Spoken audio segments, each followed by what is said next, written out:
All right, Randy Neal in tonight. Team White.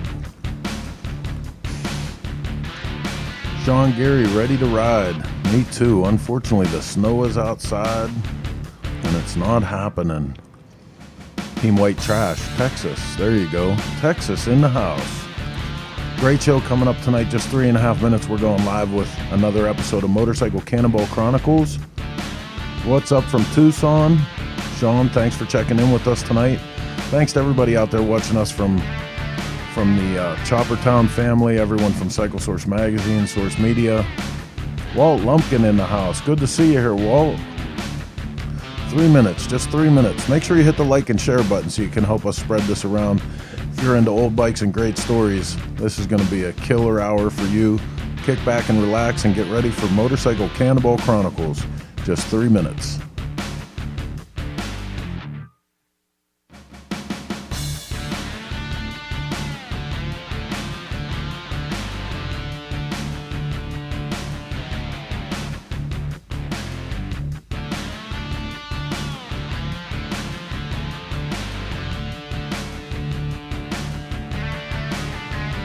All right, John Bartman, rider number 60, in with us tonight. Nancy Weems, good to see you here. Big D checking in from Marengo. Nice full house for the show tonight. Mike Jensen, number 16, Council Bluffs, Iowa.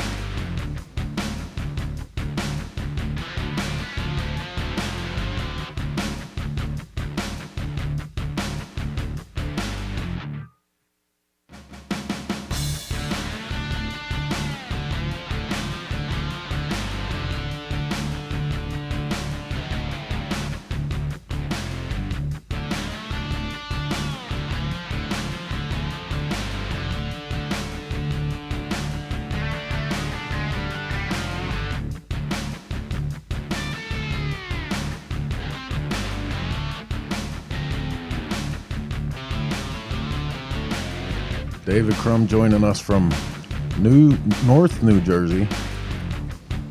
Chris Johnson, Bradyville, Tennessee. Must be a great time of year to visit Tennessee.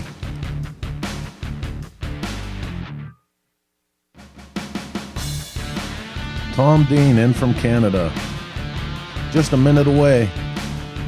Marjorie Kleiman checking in from Retro Cycle's new location. That's right. Brand new digs for Retro Cycle.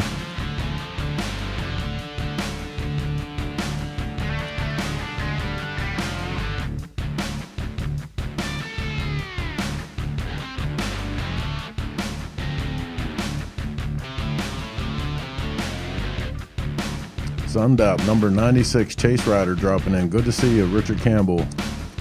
Newport Richie, Florida.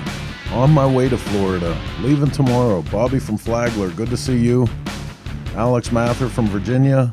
Adam Croft, what's up, man? 32 seconds left. 32 seconds, we're going live with Cannonball Chronicles. That means it's time to get this one out of the garage and up onto the road and get ready to start another killer episode of the Motorcycle Cannonball Chronicles. Here we go.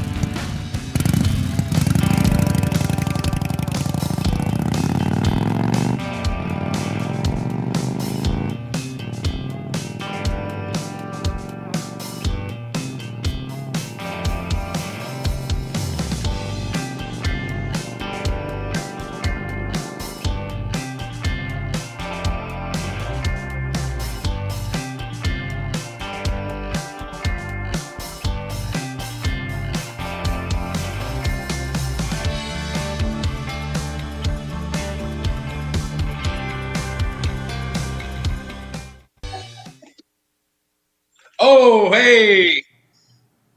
You guys weren't supposed to see that. That's my pre-routine ritual. I'm on the pony. Anyway, what's happening?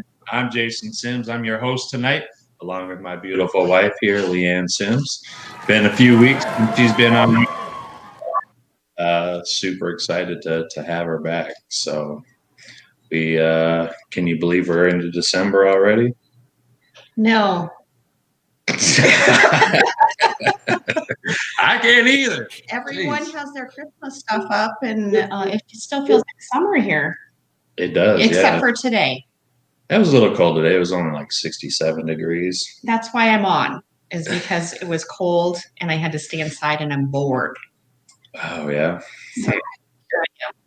Anyway, we're into December. We're back. It's Wednesday night again. Cannonball Chronicles. We had a couple week break. Just took last week off because of Thanksgiving. Hopefully all you guys out there had a great holiday with your family. Hopefully you weren't with too much of your family and got in trouble. Anyway, let's bring on our co-host, Mr. Robbie. Robbie, what's happening, man? I didn't got to talk to you for like 2 weeks now. Howdy, everybody. How's everyone doing? Yeah, well, you don't call, you don't write. I thought I did something wrong. I must have said something. Anyway, when you came on, did you say you were riding your pony or your big phony? I'm riding that pony. He doesn't have. Oh, okay. I thought you said you were a big phony. No, I wasn't. I'm having some issues with my internet. I'm having some issues with my internet on this end tonight, so there's a little lag here from my end, just for everybody watching out there. But things are good. Things are good. We're in December. We're turning the corner. We'll go into next year, and we're going to have the chase. We're going to have the cannonball. Everything will be great. Heck yeah. Heck yeah. I'm looking forward to it. Been so long since we've got to see a lot of our friends, you know? Yeah. Yeah. So Definitely way too long. Looking forward to seeing everybody again. We got a great guest tonight. Multiple year participant in the Cannonball.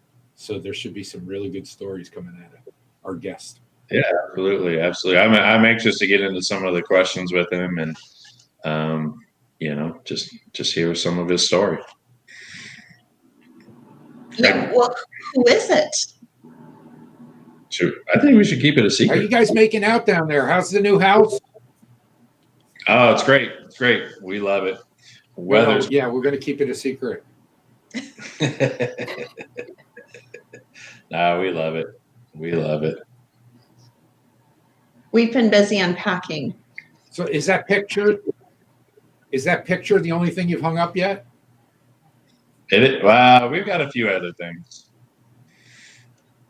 No, But I love this one. the house is unpacked. It's the shop that's the problem. So, I mean, I'm not pushing him because we just moved here, but he's working on it. Hey, all you guys out there know that, when you're in your shop and you're going through your parts and you're looking at your motorcycles and all your cool stuff, it's hard to get anything freaking done. Yeah. Yeah, Tell it me is. about It's it. finding new toys all the time. Oh, I forgot I had that. Yep. Yeah, putting on all your costumes at once. It's been fun. It's been fun. Rob knows all about it. He's been going through it. Oh yeah. It's good to see you in your new shop. Yeah, I'm just hoping that this internet thing is not a problem here for what's going on, but we'll see. We'll see what happens. Nah, there's just a teeny little delay on your part, but we'll get through it. Yep. Hey, so you know what? We got something pretty freaking exciting. So just this last Wednesday or Thursday, we launched the new Cannonball store at www.cannonballstore.com, which you can also find on our regular page, motorcyclecannonball.com. But we released a lot of new products on there. A lot of really cool stuff. Got a bunch of new T-shirts, non-dated stuff. Getting ready to drop some new 2021 event merchandise on there. One of the things that I've been working on for a long time is what we just scrolled by there, the the wool jerseys. So I've been working on these for a couple of years. We finally got some in stock. I'm wearing one here tonight. Love the things. These are taken off after authentic jerseys back in the 20s, 30s, and 40s. We've paid a lot of attention to detail, made it and found the best manufacturers. And so here we're bringing them to you now after quite a while. It's taken us quite a while to get samples. And I know. I think people underestimate the work it takes for merchandise. You're thinking, oh, let's get some sweaters. Let's get some T-shirts. That's not how it works. That's for sure. And a ton of work on these, and they're pretty darn cool. They are. And it feels good. It does. It looks pretty good on you. Everything looks good on me. Okay. But I want to show you guys some really cool things here that we actually have here in person, because sometimes it's hard to see it online. But we'll just kind of go through them. We got new hats. Boom. There's the style. Kind of flip through them here real quick. Boom. That one's gray. This one's red and black. Look at that. I love that. Pretty sharp. Sharp. Love this one. Black on black mesh. This one's cool. Your red, white, and blue. Is that the one you've already worn out? No. Oh, he's already worn out one. So that's some new hats we got. We got a lot more stuff coming online. Here's a couple of the different sweaters. I love this one. I'll go this way, backwards here. So this is cool, eh? Yeah. We got this old red one with the white up on it. Sleeves. Lots of color options. A lot of color now. options. You got to just kind of thumb through the website, check some stuff out. This is rad. Black with yellow letters. Stands out crazy. Go through some of these new T-shirts here. We have a plan of just kind of really adding new stuff on there almost weekly. So I think next week we're going to have some long sleeves on there. I think we're going to do some tank tops. We got some ladies stuff coming that we haven't had for a long time. Hopefully by the end of the year, we'll have some event stuff. Right after the first of the year, they were supposed to be here already, but we got zipped up hoodies and pullover hoodies. It'll be really, really cool. We've been working on that. It's our own design. We're not buying these hoodies from anybody. We're actually having them all sewn up, everything all felt lettered. They'll be super, super cool. So be watching out for that. Of course, we'll let you know here and on all the social media platforms as soon as we get them, but boom, check that out. Nice. And just some really cool stuff, and some stuff that we haven't done before, just putting it out there, and some non-dated, non-event stuff. This is the kind of stuff that you can put on. You can wear it to your mom's house. You can wear it to church, fancy dinner with your wife. This is the one I'd wear for that. So, boom. Oh. Take your own to the bar. Crib and, Well, was that an invitation for dinner? What? If I let you put that on. Hell yeah. We're going to Roost Chris, baby. So, anyway, Nice. check out what's on the site. That works. We'll be putting a lot of stuff on there over the next week, over the next couple weeks. One of the things that we haven't done, which is offered now, is you can actually get gift cards. So you don't think your buddy's going to like this shirt right here? Get him a gift card. Let him choose himself. That's what I prefer. Truly. FYI. So anyway, we're going to do something really cool tonight, aren't Well, we? actually, we have two things. All right. We have two things. Right now, through next Monday? Through next Monday. Through next Monday, all orders, no matter what, get an automatic 15% off. So you don't have to use any code, nothing like that. It automatically takes it off. And then we kind of thought it'd be fun tonight that anyone who makes an order during the show, at the end of the show, we're going to refund one of those orders. Yeah, that would be fun, huh? That's kind of fun. So go to cannonballstore.com or motorcyclecannonball.com, get your order in during the show, and at the end of it, we'll draw one and refund you. Yep. Give you all your money back.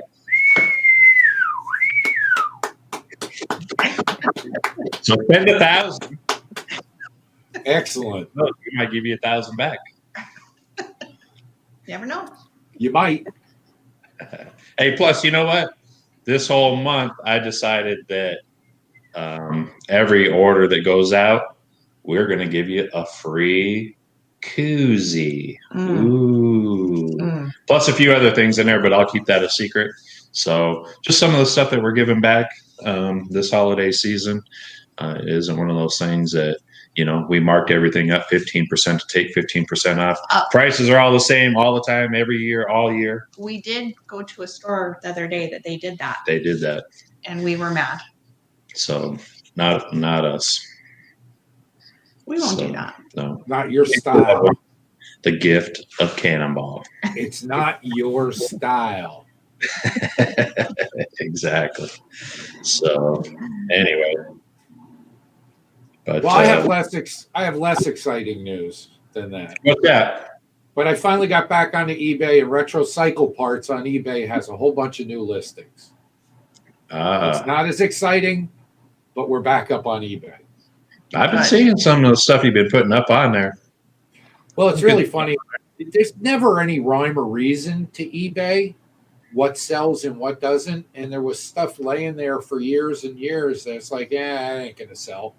And all of a sudden, that stuff's going off the shelf. So that's the idea, man. I'm blowing stuff out too, by the way. So I've seen that. Yeah, you see, they got the small Buco bag right there. That little Buco bag, I dang near bought that thing. Yeah. Started a bid on it because that's pretty minty for that price. It's pretty good. I wish I had the set, but you got what you got.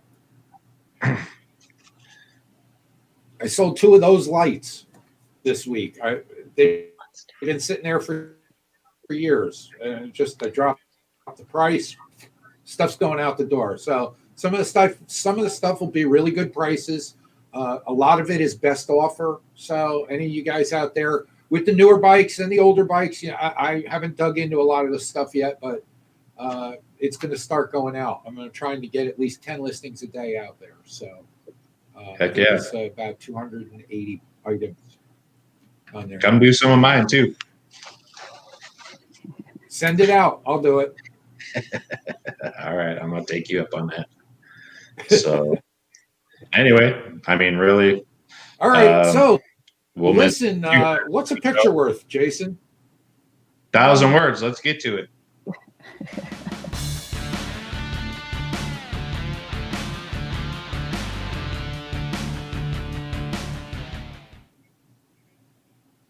Well, hi, y'all. So we've got, let's see. So our guest tonight is he's just a lot of fun. You're going to enjoy him.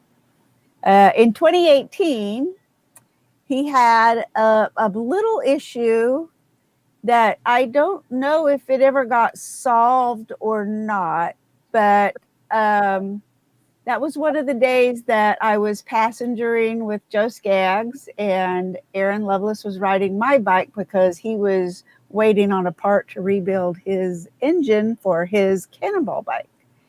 And so it was Joe and Aaron and me and Kurt, and we're kind of catching up to riders in mid-morning in Iowa. And we pull into a gas station to get gas and all that. And this guy was there, and he had just gotten gas. He had pulled out, and something happened, and his bike the rear wheel locked up or something happened, and he dropped his bike.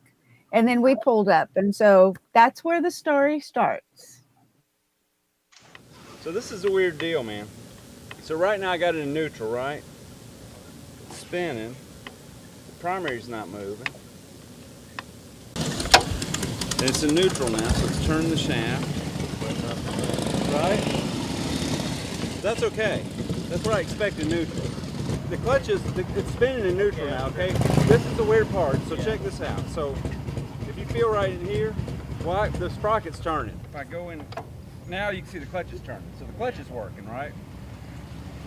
But when I start the bike, the crazy thing is, check this out. So I bent the pedal when it went over. That's all good. This is the part that's mystifying me now. And I think this is potentially some of the problem. Okay. So, it's neutral, right? And stop the rear wheel. Now you start to engage that clutch. Put that clutch down.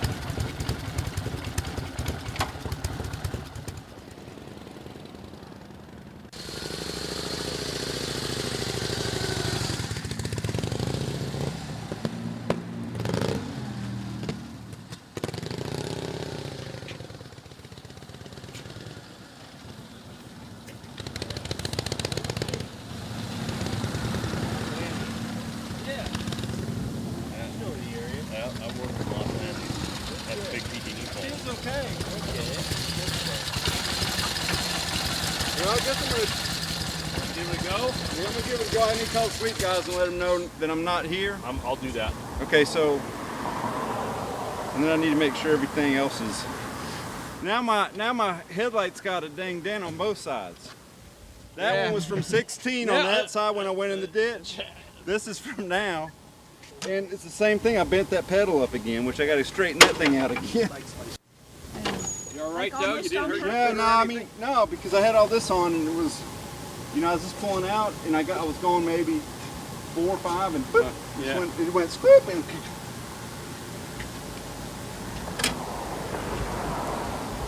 all right. Let me put my clothes back on. Are you filming? Of course she is.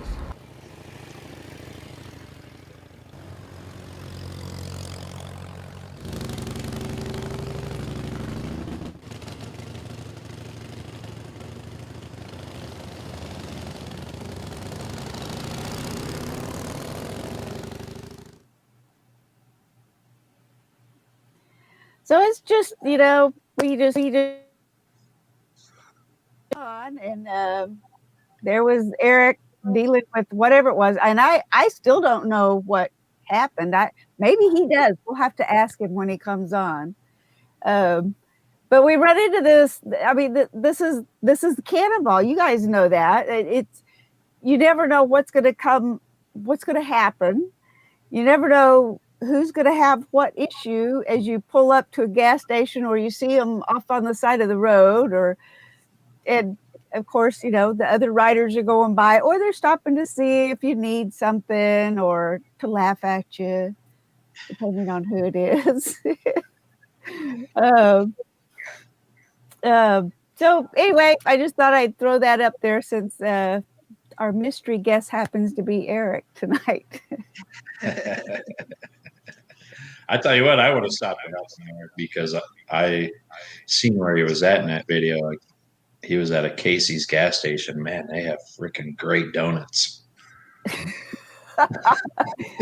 That's a, you know, Jason, I'm sure that is a great reason to stop to help somebody. Oh, and pizza too. They got really good pizza.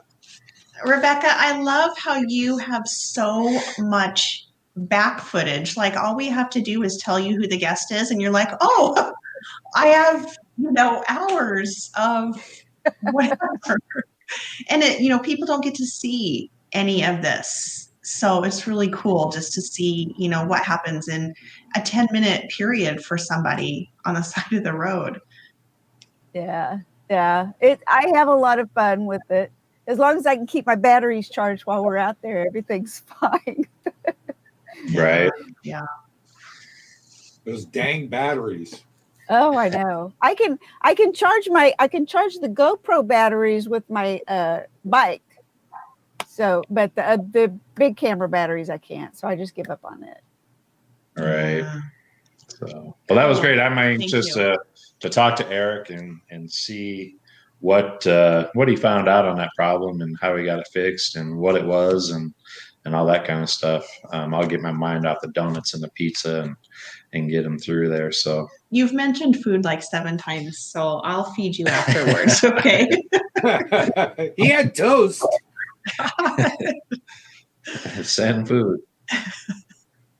Should we do it? Hey, Yeah. let's before we bring our guest in, let's take a quick break. We'll do commercials and then we'll spend the rest of the time. We'll talk to Erik. Get them orders. Win. Get those orders in. Yes.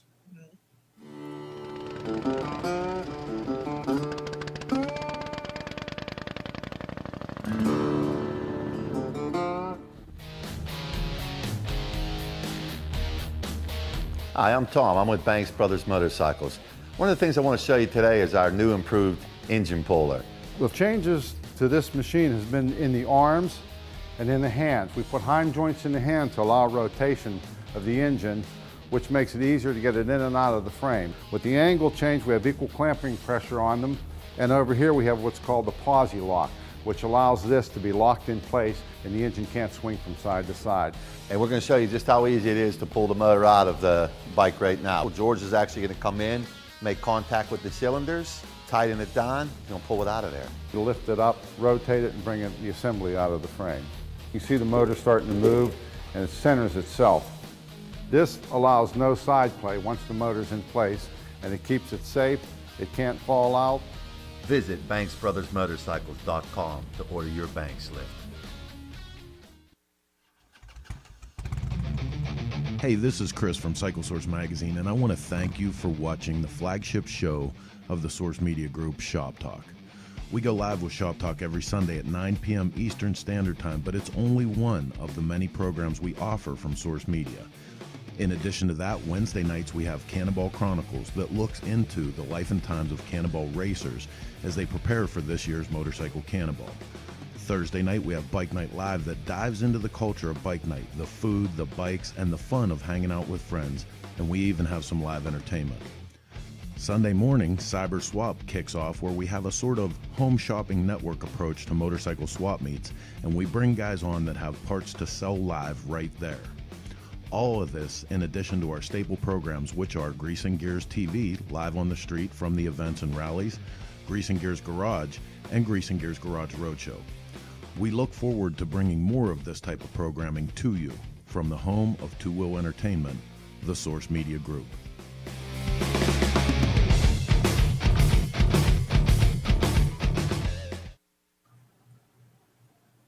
Hell yeah. We're back. Heck yeah. Banks Gas Services Studio, hosting everything. And I see Tom just signed in. Hey, Tom, how you doing? Hello, Walter. Got a lot of good people out there watching tonight, I got to tell you. This is pretty cool. What have you seen on the social media network? I haven't really been paying attention. Not a lot. Let's see. Let me just scroll back here. Tom, Roger Ufta is in here. Fly Broad is on. Tim Raines, David Crum is here as usual. It's great to see him. George Unruh. Hi, George. How's it going? Mike Podger, Nancy Weems. Just a whole bunch of people, man. If I miss some, and John Bartman has been here for a while, and Team White Trash, from what I understand, is watching. Oh, heck yeah. Heck yeah. So, yeah. If you guys are just tuning in now, You have something to sell? What? Huh? What? What? I heard you have new products. We do, yeah. So right before the break, we were kind of going over some of the new Motorcycle Cannonball products. We're doing a little thing tonight. Anybody that puts on an order within the next or during the show, or we have about 30, 40 minutes left. Anybody that places an order, we're going to take that order and... No, what we're going to do. I was getting to it.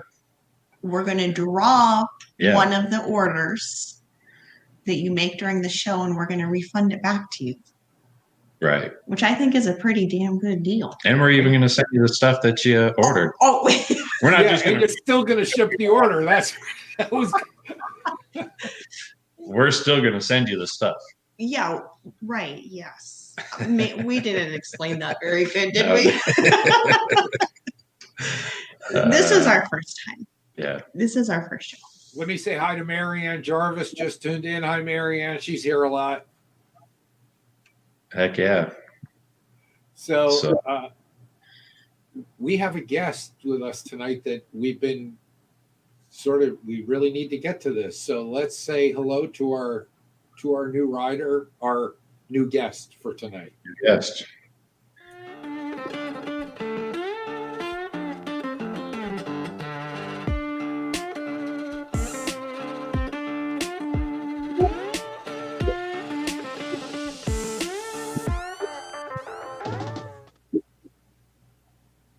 Well, hey there, Hi, Mr. Erik. Erik Bahl. What's happening?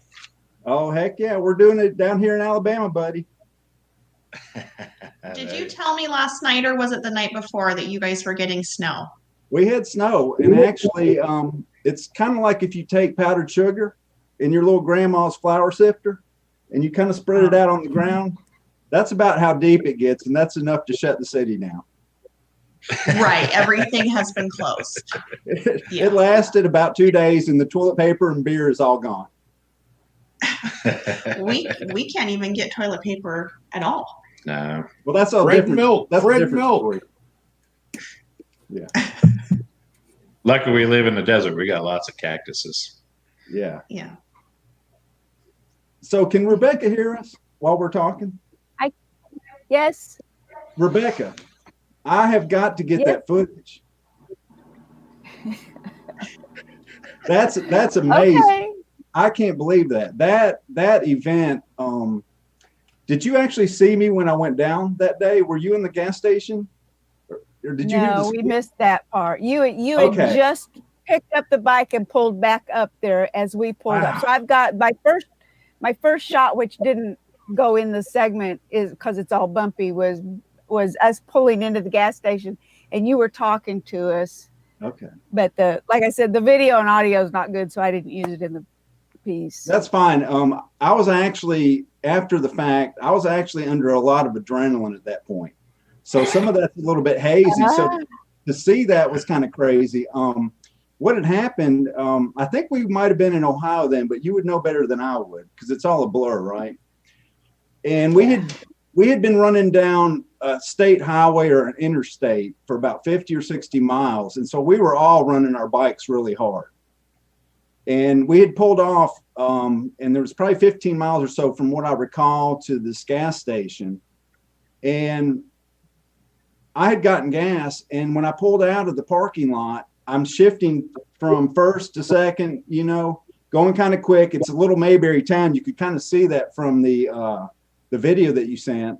And as I was going into second and I let the clutch out, the rear wheel locked, the bike fishtailed under me and just slammed me to the ground. I mean, hard.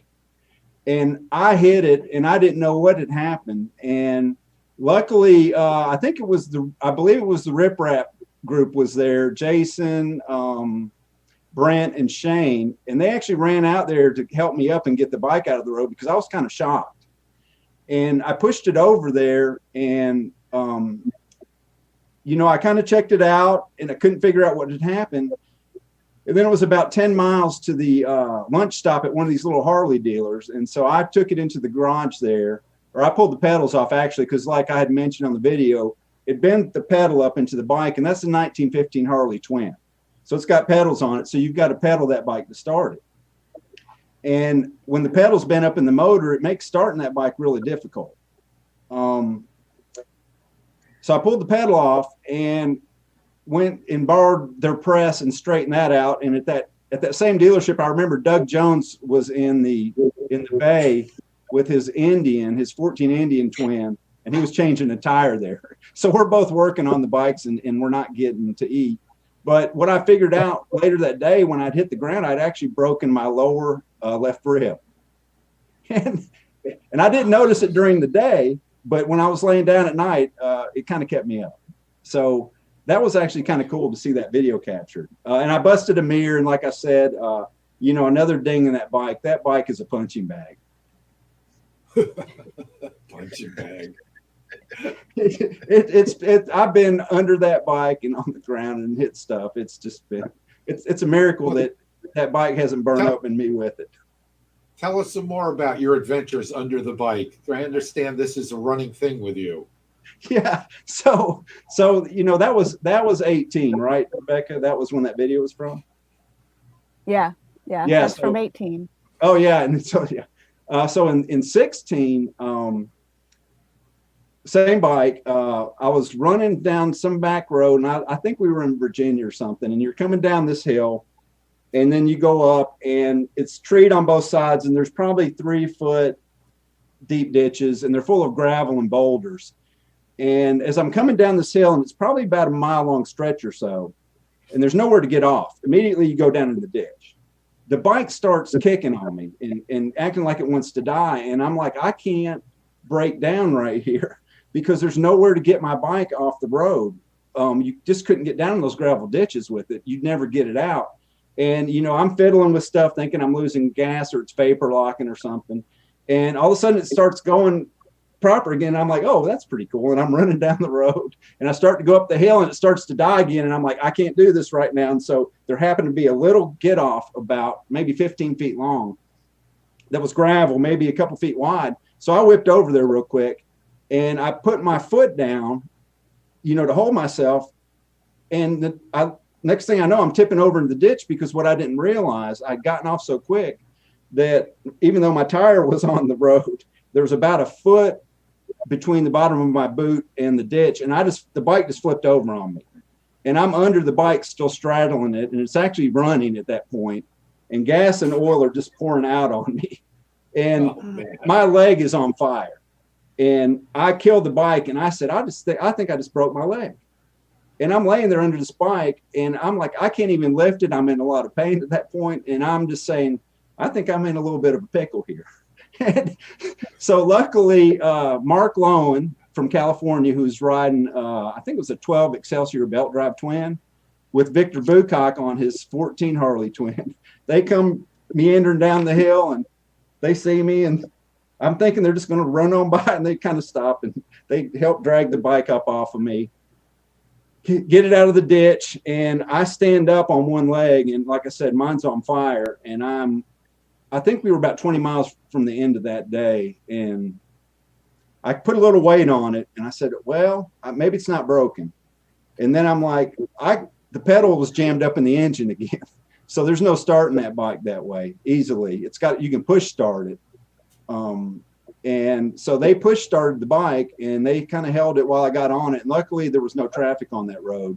And I did get up into another Harley dealer and got that pedal out right away and went into the shop and used their 12-ton press to straighten that pedal out again. So that's 2 consecutive cannonballs that bike's put me on the ground. Now you could say it's the bike or it's the driver or rider, which I really should take responsibility, I guess. Well, first we have to assess the blame and then we can move on. Yeah, that one. Luckily, there was nothing broken there. I had just wrenched my knee real bad. So I limped for about 3 days. And it was a little bit of a difficulty pedal starting because, you put some weight on it. But, yeah, I made it all the way to the end both times. And, that's part of the fun is not killing yourself. That is one of the goals. Yeah, I understand that as being promoters. Give us a little history on your Cannonball. Why'd you really want to sign up for the Cannonball? What was it that struck you about the event? And how many Cannonballs have you been in? Well, okay, so the first Cannonball, I was a little bit aware of the 2010 Cannonball when it had happened. But at that point, I was actually into antique BMWs. And BMW started building motorcycles in 23, which I thought was old at that time. I didn't know much about earlier bikes. And They came through Huntsville, actually. I didn't get to go down there, but I heard about it. And I'm sort of an adventurer. I'm more of a solo adventurer. I'm not big into a lot of group rides, to be honest with you. But it sort of intrigued me. I was obviously younger then, a working guy in the middle of his career. And I thought it was kind of an interesting concept, but it seemed very expensive. And it's a lot of time to take off. If you have jobs that, you know, don't give you a lot of time off, or they sort of frown on taking multiple weeks off at a time. So that kind of lit the spark there. And then I had a friend out in California, Daryl Richmond from the BMW Club, did it in 2012, I think, and Jack Wells and all those BMW guys. And then when 14 rolled around, I realized that life is kind of short. And if you wait till retirement to do things, you may not have the health to do it, or you may not even be around. And so I decided to kind of jump off the diving board, as they say, which it's been one of the most life-changing experiences I've ever had personally. Heck yeah. So your first ride was in 2014, correct? And it was on a 1928 BMW? It was a 29 BMW overhead valve bike. There were 7 BMWs in that 14 Cannonball. And so 6 of them were flatheads, and I had the overhead valve bike. And sometimes I overestimate my planning abilities. And on that bike, I was working on it pretty diligently, and I'd restored several later BMWs, you know, 50s and 60s. And I said, okay, 29 is going to be just as easy. And that was a nightmare, quite honestly. When I cracked it open, it's a really simple bike, but getting parts for it were just impossible. That bike, there was less than 1,000 built, being overhead valve. And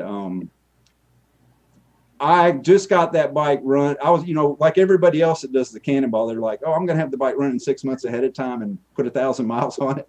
And I had the same plan, because that's what all the other Cannonball riders told me that I needed to do. And 3 days before the Cannonball started, I had 50 miles on it. And 25 of that was driving to my sweep truck. And I was like, what the hell did I just do? Crazy. So how did you actually do in the 14 Cannonball? I did well. Some people, like I said, are a lot luckier or smarter or better prepared. I did like a lot of first-time Cannonballers do. I got to enjoy a portion of it. So I made it into Kansas before I blew the motor up in that bike. Oh, and then you were done. I was done. I actually, luckily it was on a rest day.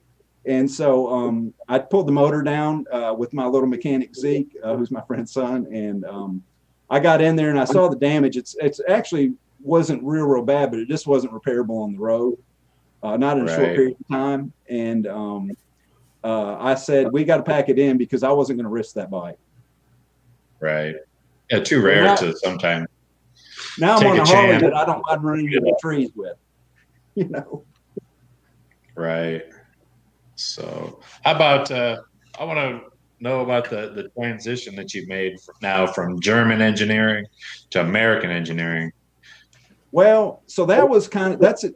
I've always started with newer stuff to some degree in a lot of things that I do. And I keep going back earlier, because a lot of times I do it just to learn about the technology. I'm just interested in taking stuff apart and seeing what makes it tick.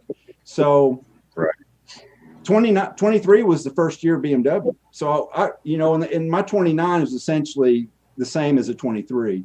And I said, well, if I'm going to go earlier and learn some more primitive technologies, I've got to transition into other brands. And another catalyst in that was the 16 Cannonball. You know, the rumors were, when we were on the 14 Cannonball, the rumors were that it was going to be 100-year-old only. And I'm like, I love this. This is great, but I don't have a bike for it. So when I got home, Jason, a week and a half into the Cannonball, when the rest of the guys are still riding across the country, I was already in the network shopping for my next bike, for the next Cannonball. I had like 5 bikes identified before you guys even got to Tacoma. Right. Well, I know there was a lot. I mean, when Lonnie kind of dropped a little rumor here and there that we were looking at doing 100 years and older, that people on the road were actually freaking out and shopping the same exact way. Yes. He created a shopping frenzy for sure. That's for sure. And So let's and talk that was- about the 15. Where'd you end up acquiring it? So I had basically identified about 4 or 5 bikes, and ultimately I went. Rick McMakin had this bike, and Rick McMakin had run this bike in the 2010 Cannonball, and he had won Class 3 on that bike in the 2010 Cannonball. And so we started talking about it, and he was interested in selling it because he actually had a second 15 that was actually a nicer bike that he had acquired from a friend of his, I believe, that had passed away. So he had duplicates, and he's a little bit of an older guy, and he was thinning his collection out a little bit. But something like that's a little bit expensive, so it's kind of something you want to see in person, especially when you don't know a lot about it. So I flew out there and spent about half a day with him and looked at it, and I had looked at a couple other bikes, and I decided that was the bike to buy.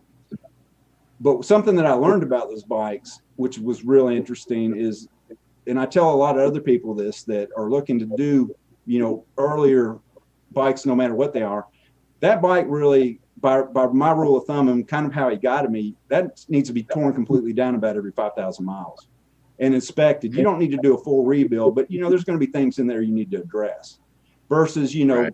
20, 30,000 miles. So, I ended up buying that bike, and he gave me some pointers, and we made the deal, and I brought it home and I started taking it apart. And what'd you have to do when you take it apart?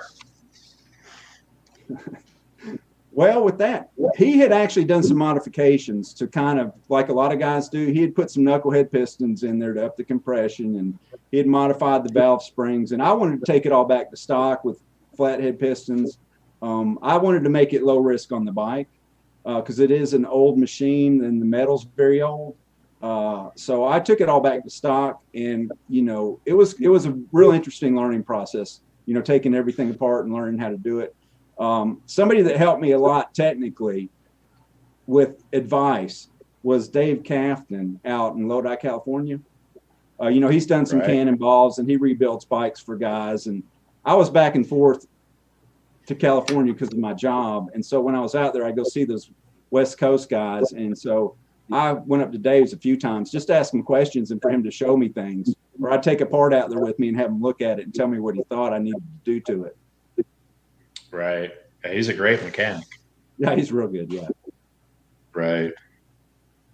So now you've done 2 Cannonballs now with that, the 16 and the 18, and you were signed up to do the 21. Are you bringing the 15 back for that?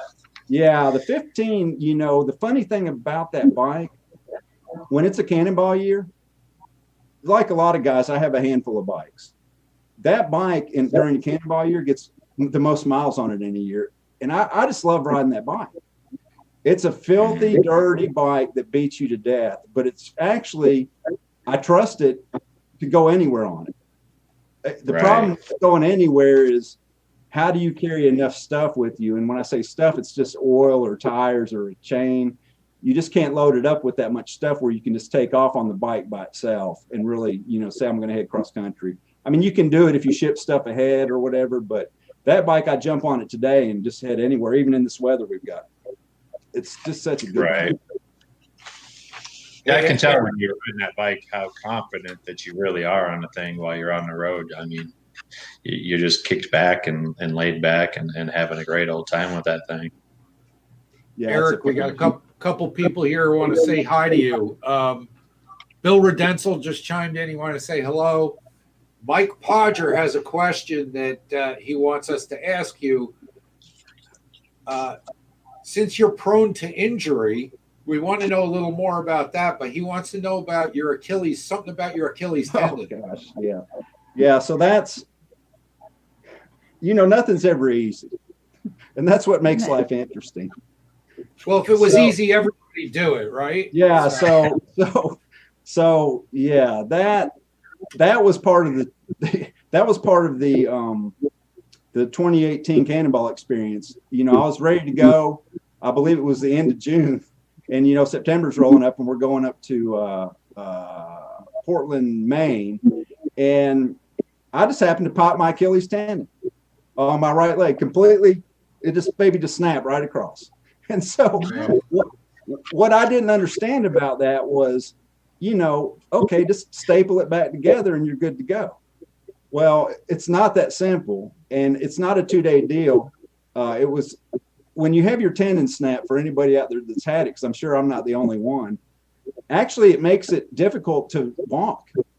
And you have about a 6-inch span that you can walk, and you definitely can't pedal anything or put any weight on it. It's just terrible. So I went in, you know, to the ER, and you know, I'm like going in there, and they said your tendon's popped, and I'm like, well, okay, that's not good. And I'm like, stick me in surgery now. And they're like, no, you got to go home and lay on the couch for a week and let the swelling go down so it can go down enough where the orthopedic doctor can look at it. So I laid on my couch for a week sitting there thinking like, well, this is time ticking off. This isn't good. And so then I go into the orthopedic doctor, and he's like, yep, it's snapped, and here's what we got to do. And I'm like, all right, book me into surgery today or tomorrow. Let's get it done. And he's like, well, I can't get you in for a couple of weeks. I'm like, wait. I told him, I said, you don't understand. I got this event coming. And so then I asked him, I said, how long is this going to take to heal? Because I'm thinking they staple it together and you're good to go in about 2 weeks.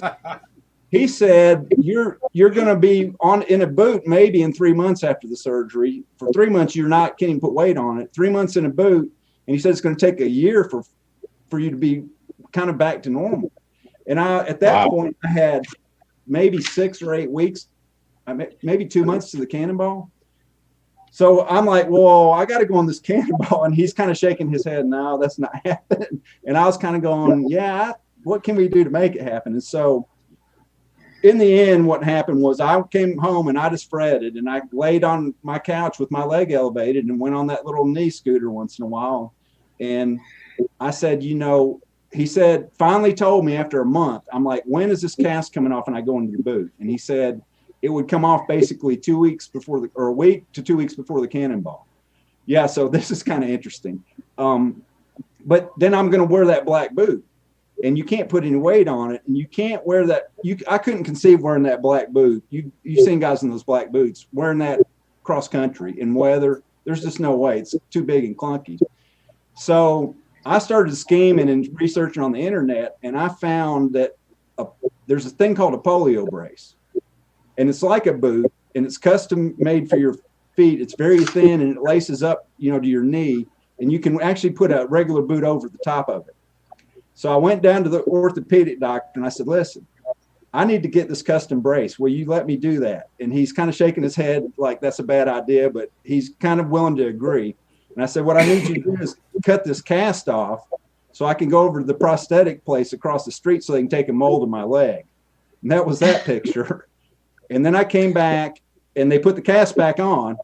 And then the orthopedic place, I had to pay a lot of extra money to get them to rush build that brace. And that came in a week before the Cannonball. So the orthopedic brace is that tan thing you see in the boot over my red socks. But that's the first time I tried to really put weight on that leg. And he told me that was pretty fragile. And if that snapped, that there probably wasn't going to be enough tendon left over to reattach, like to do a second weight. Yeah. Yeah. So I was pretty nervous about the whole thing with that during the Cannonball. And actually my little mechanic Zeke, who came with me in the mornings, I would let him start my bike just to keep that stress off, knowing that I was going to have to start it later in the day. And when I hit the ground in that intersection, you know, where I broke that rib, I was glad it was the rib and I didn't snap the tendon, because I would have been out of the Cannonball. All right. Hey, Podger wants to know about the doctor's nurse. But yeah, I want to hear about that, because I was getting ready to talk about Zeke, and then Podger came in and said, we have to ask you about the doctor's nurse. I don't know anything about that. Sorry, Leanne, I didn't miss that. Is this appropriate? No, it's not that it's not appropriate, but you know, I'm a single guy, and there's people that are constantly trying to get me in trouble, and I avoid it. All right, so Mike Podger, you're banned now. No more questions. He's banned. Unfriend him. Unfriend him. Everybody on social media, unfriend Mike Podger right now. He's Canadian, you know. He's actually in our Smoky Mountain chapter, our local chapter, and he pays his dues with Canadian money, which is it looks like Monopoly. Does that work? No, we don't know what to do with it. We were hoping the Cannonball would go through Canada because we could buy a lot of stuff with this pot of money we got. and your neighbor Doug Wafke and Polly said to say hi. They're watching along tonight. All right. So I want to talk a few minutes here about, I believe it was in 18, your crew member, Zeke, that came along with you. Yeah. So Zeke is, so when I was a younger man, kind of like Jason, I spent a little bit of time in the military doing my country's duty, right? And when I was in there, I met, you meet a lot of people that become lifelong friends. And one of those is my friend Kevin Smith, who actually is about an hour north of me up in Lynchburg, Tennessee, and he works for Jack Daniels. We've been friends since the late 80s. And so Zeke, I think he's 18 now. So I was around when he was born. And so it's Kevin and Tina's son. And he's just a smart kid, and he's mechanically inclined. And so back in the 14 Cannonball, he would bring Zeke down to Huntsville, and Zeke helped me take the BMW apart and work on it. And then I brought Zeke on the Cannonball with me. I had another driver, but Zeke got to travel until we broke down. His parents let him go. He skipped 16 because at that point I decided to kind of go a little bit rogue and not have a support vehicle or support crew. And then in 18, I bought one of those Ford Transit vans that everybody has because they're just so convenient. And I needed a driver, and Zeke had turned 17 years old 3 weeks before the Cannonball started. And his dad was all about him going and being my driver. And his mom had to be convinced a little bit, but that wasn't too hard. And so Zeke, at that point, we're at the end there. So he's 4 weeks into being 17. And Zeke got to drive across the entire United States by himself in that Ford Transit van. Wow. Because the support crew, we only see those guys at night. So I have no idea what's happening during the day. So he had his own adventure. Like there's some big rest stop in Iowa, some truck stop that's got a museum. He stopped there and spent like an hour there looking at trucks and all that stuff. And he's actually in automotive engineering school, and he was supposed to drive for me this year. And so there he was waiting for his morning duty to start my bike before we were getting ready to take off. But he's just he's a really good kid, and he's real smart, way smarter than I am, and he knows a lot about vehicles. He's great. I mean, I've got to have a couple conversations with him while we were on the event, and he just smiles all the time, happy to be there. And I mean, there's not many 17-year-olds that would ever get this type of opportunity. And, I respect you a lot for bringing somebody like this on the event to try to, bring the younger generation into what we're doing in our world. He's been to swap meets with me. He's gone and done stuff. I mean, his dad's come down to Barbers, and they've come down there and camped, so they're around it. His dad is more of a bicyclist. He does all that bicycling. So, right. The thing with him is, and this is what I appreciate about the Cannonball and these kids, if you find the right kids and you give them the chance to be around this stuff and hold it, I mean, it changes their life. Absolutely. Because I'm an older guy, and I got in the Cannonball, and the Cannonball has changed my life from the perspective of some people that I've actually been able to connect with people who are kind of quirky and like really weird stuff that I like, and it's a unique group. And there's kids out there, and if they get this opportunity at a younger age, man, that's just amazing. I mean, some people are fortunate enough to grow up with it. I wasn't, and he wouldn't be. But, this is another guy that's going to be big into antique vehicles. Erik, I have a note here that says something that you have a particular interest about the support crew and that you want to do something related to that. Well, can you tell us? Well, I don't know that I necessarily want to do it, but I think that you guys are talking to the riders. I think that's awesome. And I understand people might be interested, but I think the support crew, that would be a whole different conversation, because the thing about the Cannonball, and this is what I tell people that are new to it, is you just think you're going on this cruise and it's going to be this party and you're hanging out and you're all together. But really, I mean, if you're a successful rider, you don't spend any time with your support crew except, like I said, in the evening, when a lot of times it's under stress, and in the morning a little bit, and then at the very end. And so there's two distinct vacations happening here, if you call them vacations. And me as a rider, I don't actually know what goes on, but I hear a lot of stuff. It's almost like a soap opera sometimes with these support crews. I hear about people being left at rest stops and all kinds of stuff. Yeah. I can tell you stories, Eric. I can tell you stories about that. So I don't know that you need to have a segment with a support crew for the whole segment, but maybe you do like 15-minute intervals with some interesting stories they've got to share. No, we're definitely going to have a support crew segment. I ran support with Chris Simmons on 2018. Yeah. So, and I've always said there's two events going on. One is the race for the support crew, and the other is the race for the riders. And the support crew has to go out, get all the supplies that they need. You know, it's like we'll get a call from the road. We need, new gas line, or we need to find this. And then you have to go to some podunk town and find this stuff, and then get set up under a light in the hotel and hope you get there early enough to get that spot. Otherwise, it's pull the generator out, pull the lights out, pull everything out of the truck. So yeah, right. I think that, for me personally, since this is my event that I'm doing, I'm paying for the deal.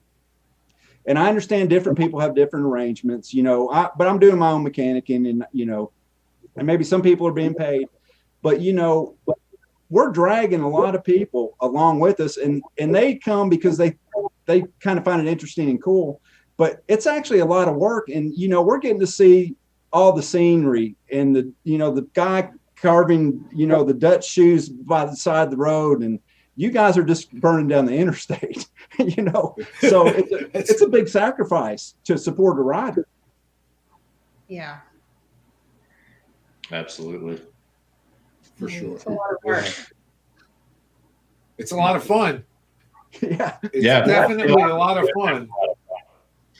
Like the Team White Trash crew, Oh my God. Those guys have more fun than any support crew.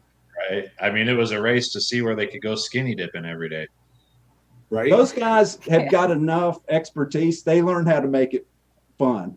Whereas, like you said, sometimes you're running around a lot trying to find certain tools or an emergency part, and nobody's getting any sleep. I mean, speaking of Mike Podger, he could probably tell you a story one time, and I don't remember this exactly, and I think it was in 2016, where he had checked out of the hotel and forgot Doug Jones's suitcase, and he had almost gotten to the next stop, and he had to turn back around and go get his suitcase from the hotel. So, oh my God, that was probably a 500-mile day or so.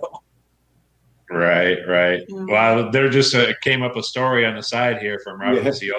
Bob Ziola's story is great. He had his wife had taken off Andrea and had the keys to the support crew vehicle in her pocket.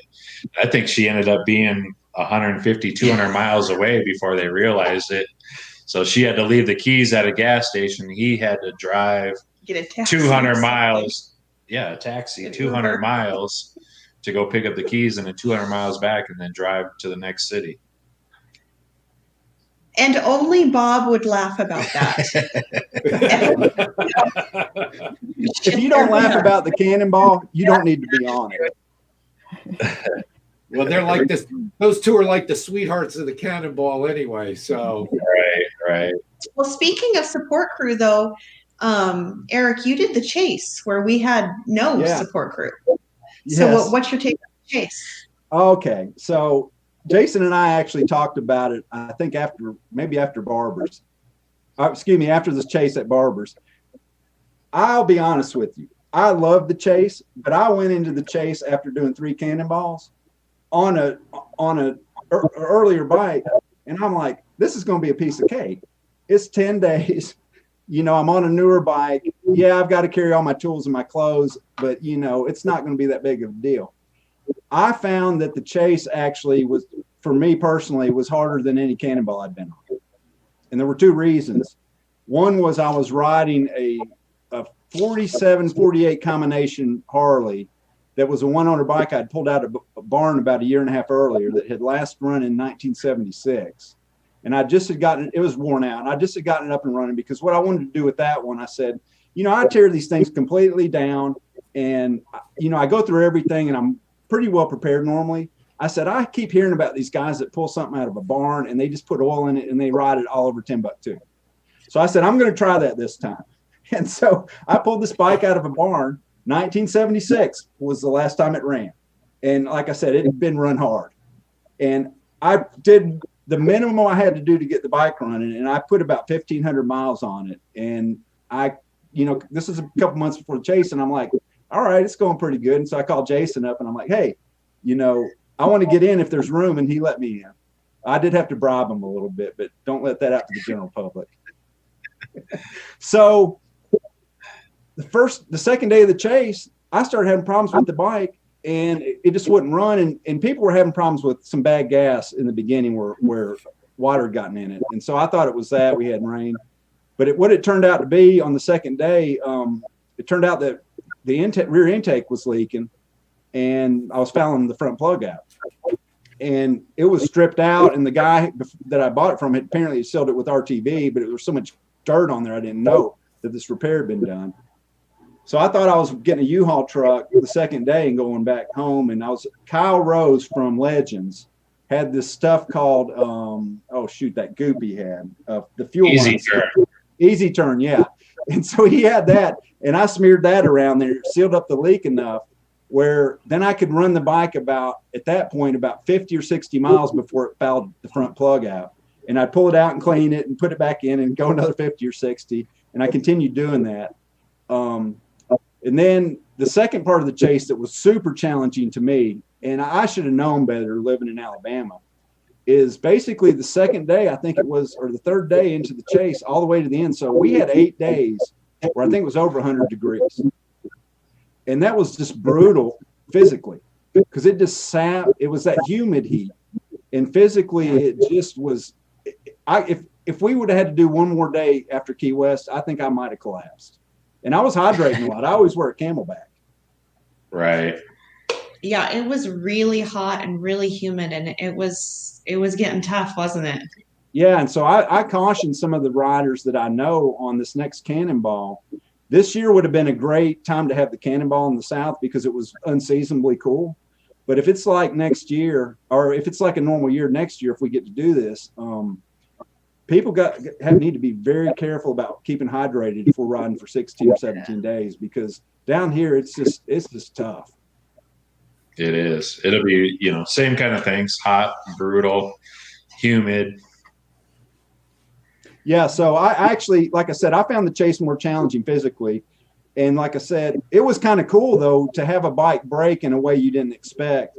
And how I ended up fixing it where I didn't have to change the plug every 50 or 60 miles was, or clean it. A guy in one of these Harley shops, I think it was Tallahassee, he had like an old rawhide shoestring. No, it was Erik Dunk had it in a sidecar, some old rawhide, and I wrapped that rawhide in there.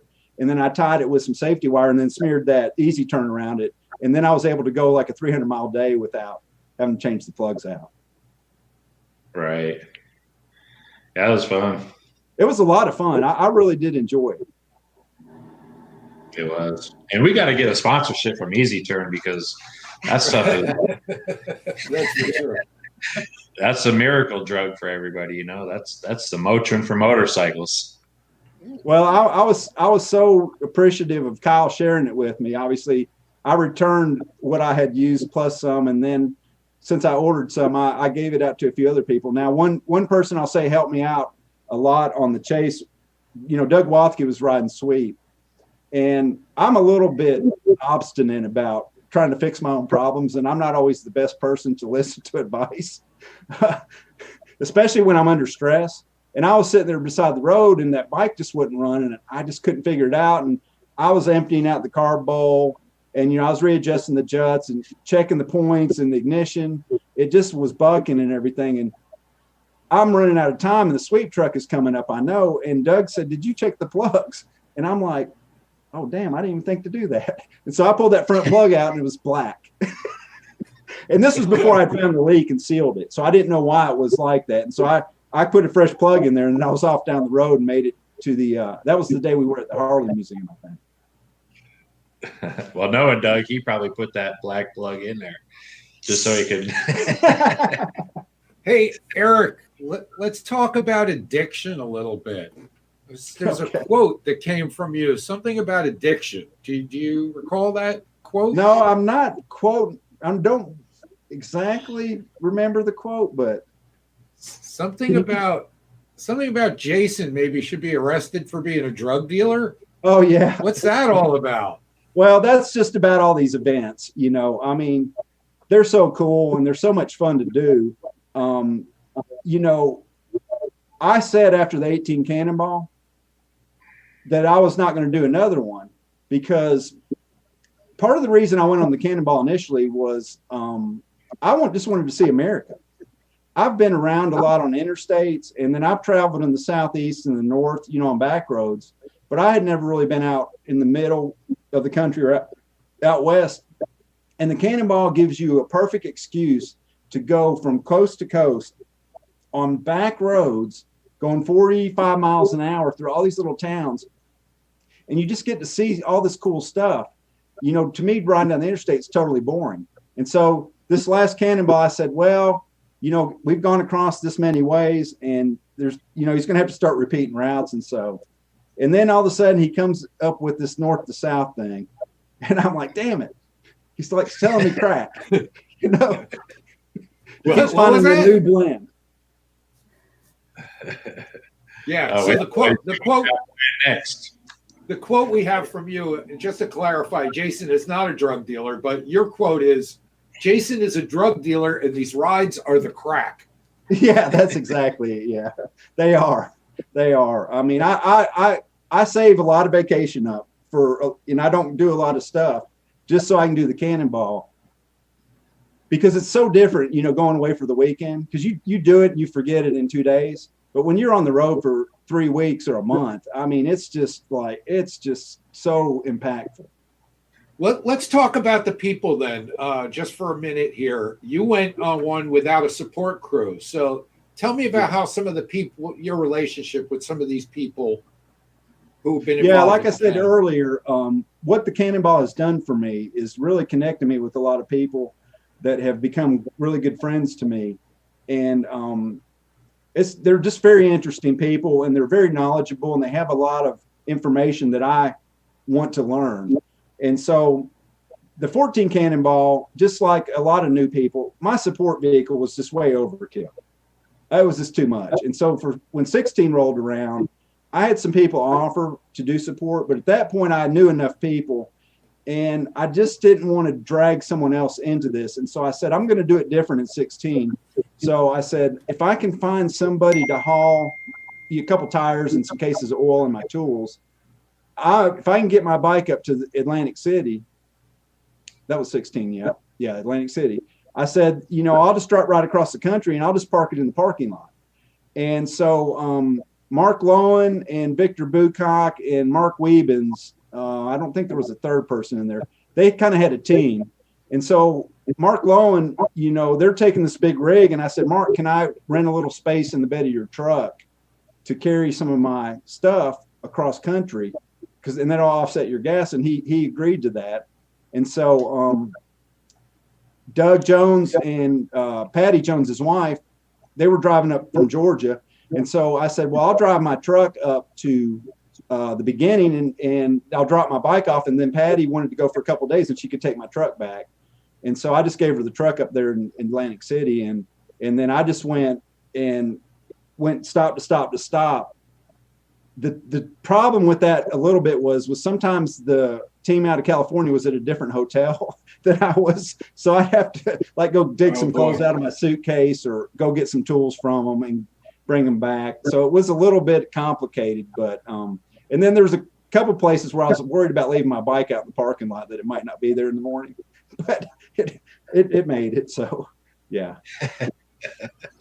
Hey, let's take a look at some of the pictures you supplied. Maybe you can just give us a quick synopsis of what's going on here, if we can take a look, and maybe you can refresh us on. Okay, so this is the pedal deal.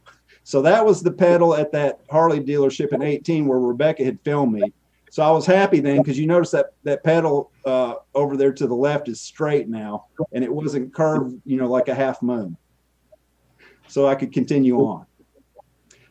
That is my 29 BMW that I rode in the 14 Cannonball, and that was actually at the that was the day that the bike blew up, and that was kind of a funny day. That was a 300-mile day, and like I said, we stopped in Kansas, and about 20 miles out, I heard the engine started making the hum changed, but I started thinking maybe I was hallucinating, because when you ride out by yourself 10 hours a day, you start hearing things. You start hearing voices in your head and all kinds of things. And I pulled over and looked, and I didn't see anything. The oil looked okay.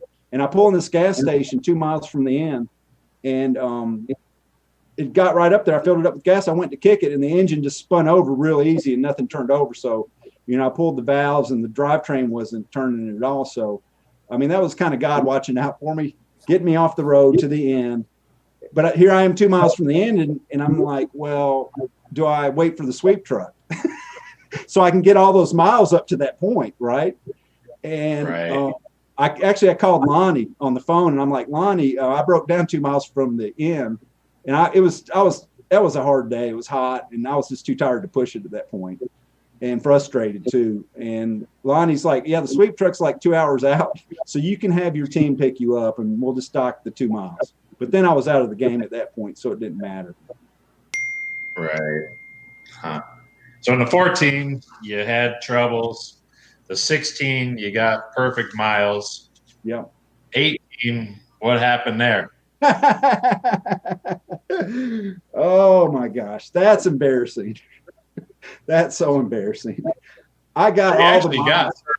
You actually made all the miles in 18. I made all the miles. But I made a blunder, and I was so mad at myself, because I'm kind of a detailed guy, and I was just mad. So that was one of those hot days. We were out in the Midwest or out west somewhere, and it was hot that day, and that was about a 300-mile day if I remember right.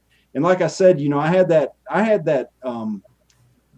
boot on, and it didn't breathe, and so my leg would get hot, and it's swelling, and it's healing. And so I pull into the end, that town at the end that day, and I've got like an hour until I've got to cross the line. So I'm at a gas station, and I'm like, I'm going to go up to the hotel, and I'm going to take off this brace and elevate my leg for an hour and let the swelling go down until I go across the line. And so I'm coming into town, and there was an optional, well, I thought it was optional. There was a photo opportunity, and the guys that were on there will remember it. It was at that Capitol or whatever, like 2 miles from the end point. And I actually thought it was an optional photo. I didn't realize it was mandatory. But to be honest with you, I did come out of the hotel, and I said, I'm going to ride. I felt a lot better. Then I said, I'm going to backtrack and go to that photo stop and see if they're still there. Well, I come out of the hotel, and there's somebody standing there, and they're like, hey, what are you doing? And I'm like, well, I'm finishing the Cannonball up. And they're like, oh, they're right across the street in that park behind the trees. And I'm like, oh, well, I'll just drive over there. And so I didn't go back. And I get in there, and people were like, did you know that was the checkpoint at the picture place? And I'm like, damn. And I went to John Class, and I'm like, hey, can I leave and go? No, actually, I looked for you first, Jason, because I confessed to you that I missed the checkpoint. I didn't want to try to pull anything on anybody. And so I told you, and you had said, well, just go back and do it. And I went to talk to John Klassen about it, and he said, if you leave, you're penalized. So there was no way out. So I lost 100 points. I got all the miles, but it was kind of a slap in the face that I need to really sit down and pay attention to directions. Right. It was kind of some trickery on our part. That was the first time that we've ever had a checkpoint within 1 mile of the finish line. So we did it just to check everybody's integrity. You caught the fly in the ointment, and I was that one. That was that was a weird day. We only caught one person. Yeah, I know. I should have got a special award. Well, you guys actually did good because when you were giving out those medallions, you brought up everybody I think that had gotten all the miles and had gotten penalties though. So I remember I think Newman I think was over there with me. There was 4 or 5 of us that were kind of on that little perfect miles shame group, you know. Right. Which brings me to another thing about that trickery. I know this is super controversial, but I like the test. I do too. I like them too. I think it brings a great element to the event, honestly. Hey, Mike Carson's going to be on with us in a couple of weeks. We can discuss that with him. So here's how I approached the chase in the test. When that came up, I was really kind of shocked, but I like things that are a little bit of a twist. So I set a pretty low. Well, I don't know that it was a low goal because I am definitely not a motorcycle history expert at all. I know about what I have, but I don't know a lot about what I don't have. So I set a goal of myself to get, if I could get a 30, I said that was success. And I ended up getting 41. So that was pretty dang good. There you go. That was put you in the top tier pretty much. So, but anyway, I mean, I think we need to try to kind of wrap it up here a little bit. Let me make one more comment before we wrap. The last thing I wanted to make a comment of is the picture you guys showed in the beginning where you had Alex Trepanier in the desert rolling up that route chart in 16. So that was like your guys' cover photo. All right. That actually is kind of an interesting little story. So we were almost through the Mojave then. So we were at the other end of the Mojave at that point, you know, out there in the middle of Timbuktu nowhere with those winds. And Alex is over there parked beside the road, and I pulled over there, and he's trying to get that roll chart. It's ripping to pieces. And he's like, asked me if I had some tape. And he said he made a mistake that morning because his mom apparently met him and was staying in the hotel with him. So she loaded his road book for him, and it was just coming apart. And so if you notice up there behind my road book on the Harley, you'll see my horn up there with that pink button on it. Yeah. So with that pink button is my black horn button, and it was rattling around. And so Scott Bird, you know, he's into all that pink stuff. And when that thing was rattling around, I was like, I knew I was going to lose it. It was going to vibrate off. And so he gave me some of that duct tape to wrap on there, his pink duct tape. And so I peeled off some of that pink duct tape, and Alex was able to fix his roll chart and get to the end without getting lost. Nice. That's great. That's great. Well, I want to thank you for coming on tonight. I've been looking forward to having you as a guest here for the last couple of weeks. Got to learn a lot about you, and appreciate your stories and all that kind of stuff. You know, I definitely want to have you on again before the next event, just to kind of see where you're at, what you've been doing over the last year. And, you know, hopefully we'll get to see you at one of the events coming up here in the next year. So, yeah. So Jason, do I send you my address so you guys know where to send me my free banks lift for appearing? Erik, we got a lot of lag now. We're really breaking up. So. Hey, thank you guys. I appreciate you a lot. Thanks. Thanks, Erik. Thanks for coming on, man. It was great. Great stories. So, Robbie, what do you think? I think we just keep having one amazing guest after another here. This is a lot of fun. Yeah, absolutely. Well, this just shows, I mean, everybody is great. I mean, people keep saying, you know, Cannonball family. Well, it's true. Like, everybody is wonderful. It's just, it's brought so much joy into our lives. Well, I like that we have finally added some class to this show by bringing you on, Leanne. Well, I took a shower to come on the show. I did. And why wouldn't you? Yeah, I don't want to do it every week, but every once in a while. Well, it's good. I mean, you have a different insight having to, from behind the scenes and everything. So maybe we'll get to talk about that a little bit more and what goes into putting this thing together. Yeah, that'd be good. Yeah, we could do A that. lot of work.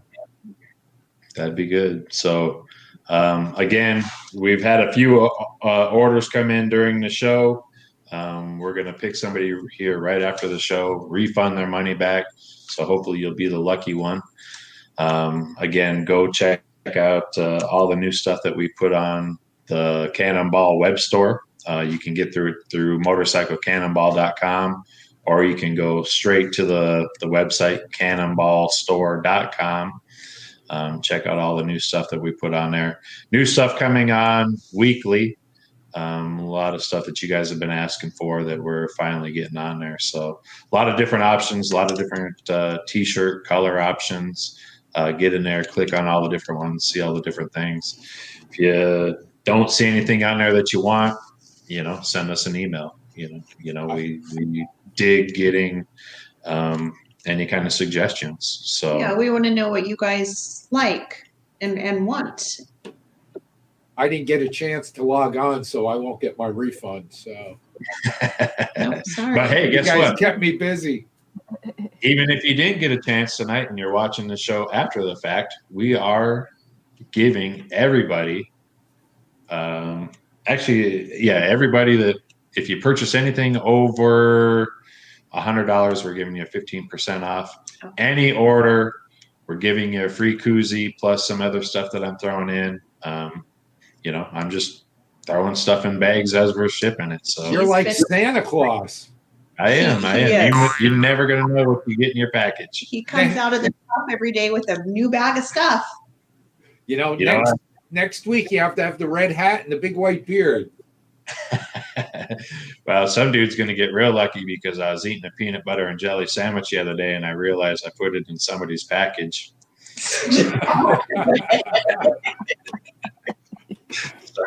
Oh, geez.